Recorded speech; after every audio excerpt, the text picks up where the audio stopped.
Hey guys, I'm Ryan, and this is Real Talk. This week, I am so excited. We're going to do one of my favorite stories in the Bible, and this is the parable of the prodigal son. If you don't know what it is, that's great because we're going to read it. If you do know what it is, just bear with me. I'm probably going to take a couple viewpoints that you've never heard before. And what is happening in the Bible right now is Jesus is sitting around and he's talking to a bunch of people. And just like he always does, he's being Jesus. And he says, let me tell you a story. And this is his story to the people. And he said, there was a man who had 2 sons. The younger of them said to his father, Father, give me my share of property that is coming to me. And he divided his property between them. Not many days later, the younger son gathered all he had and took a journey into a far country. And there he squandered his property in reckless living.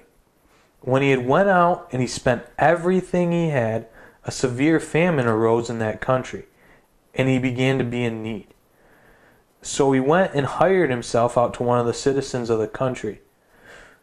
The citizen sent him into his fields to feed the pigs. And when he was longing to be fed, they made him eat what the pigs ate. No one gave him anything. When he came to himself, he said, how many of my father's hired servants have even more than I have, but I perish in hunger? I will arise, I will go to my father, I will say to him, Father, I have sinned against heaven and before you. I am no longer worthy to be called your son. Treat me as one of your hired servants. So he arose, he came to his father. His father was a long way off. His father saw him and felt compassion, ran to him, embraced him, and kissed him. The son arose to him, Father, I have sinned against heaven and before you. I am no longer worthy to be called your son. But the father said to his servants, bring quickly the best robe and put it on him. Put a ring on his hand, shoes on his feet. Bring a fattened calf, kill it, and let us eat and celebrate. For my son was dead, and he is alive again. He was lost and is found. And they began to celebrate. His older son was in the field, and as he came to draw near to the house, he heard music and dancing. He called one of the servants in and asked what these things meant. He said to him, your brother has come home, and your father has killed a fattened calf. He has received him back safe and sound. But he was angry and refused to come in. His father came out and greeted him. But he answered his father, look, these many years I have served you, Father, and I have never disobeyed your command. Yet you never even gave me a young goat that I might celebrate with my friends. And when the son of yours came home, who has devoured your property with prostitutes and squandered his money, you killed a fattened calf for him. And he said to him, Son, you are always with me, and all that is mine is yours. It was fitting to celebrate. Be glad that your brother was not dead, that he is alive. He was lost and he is found. That is one of my favorite parables that Jesus tells. It is taken by so many people so many different ways. And this week we're just going to do the first son. And next week we're going to do the second son. So bear with me. You're not going to want to miss out next week, because next week it just gets better. As we go back to the beginning of the section, we have this first son who was basically angry. He said to his father, he said, give me all that you owe me, and I want to take it, and I want it now. And what he's saying to his dad there is he's saying, basically, I wish you were dead. I don't want you around anymore. And because you're dead to me, I want my inheritance, and I'm going to go spend it how I want to spend it, and I want to spend it now. And to me, that's that's disrespectful, number one. But it is important to note that he disrespects his father in this regard with such disrespect. And yet his father says to him, he says, okay. The father splits his inheritance up between the two sons, and he gives the one son what he is owed, and the other son stays behind. And the one son goes, and he spends it all. He sleeps around. He goes clubbing. He does his thing. And he takes a totally different view on how he's supposed to live, or how he thinks he's supposed to live.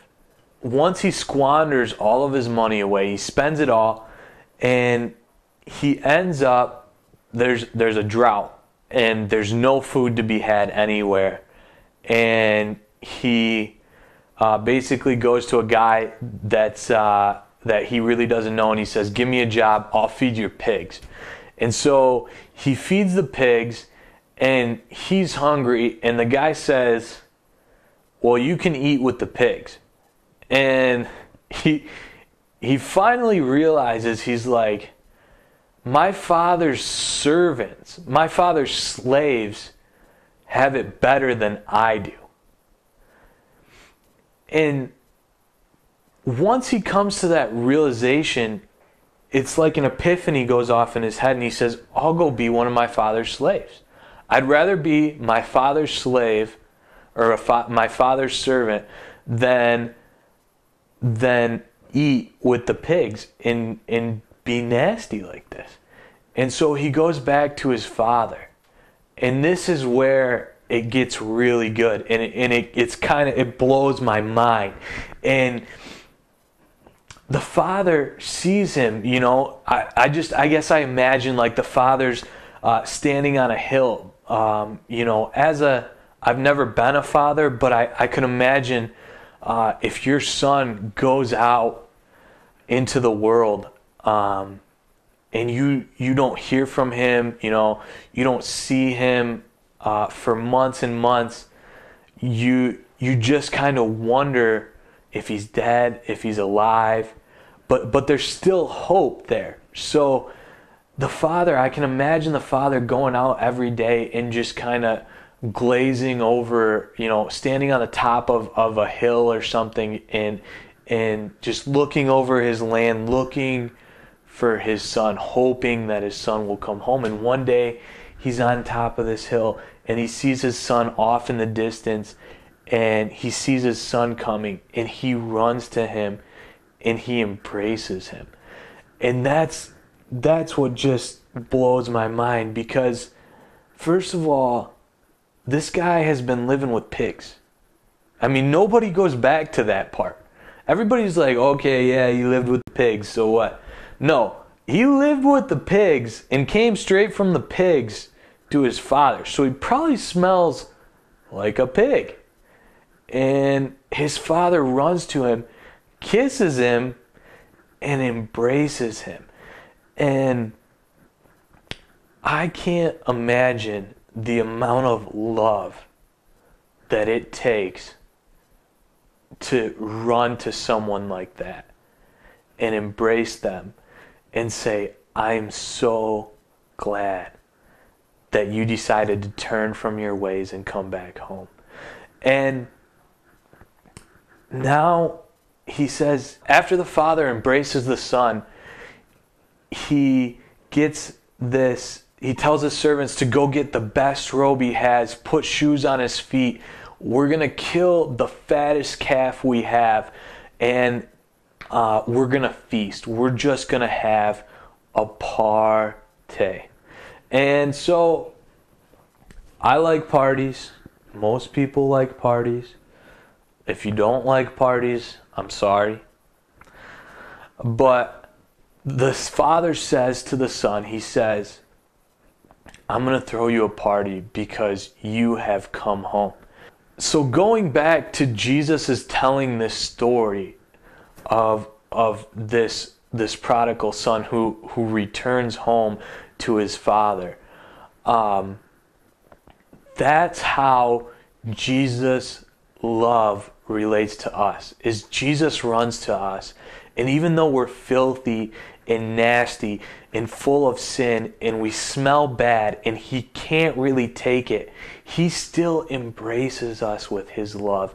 And he hugs us and he loves us and he says, "You are my son. I want the best for you. I will give you my best robe, put shoes on your feet. I will kill a fattened calf. I will have a party for you." And Jesus is telling this story to these people, and they're not really like quite comprehending what's going on here, because I mean, as I just explained to you, you have to study it a little bit to really understand. The point that I'm trying to get at is that even though we sin, God still has this amazing amount of love for us. And we will never be able to understand that amount of love. We can't wrap our heads around how much love that is. So this week, as you're going about your week, I just want you to remember that God loves you so much that he is willing to wash you clean. He's willing to deal with everything that you have if you return to him.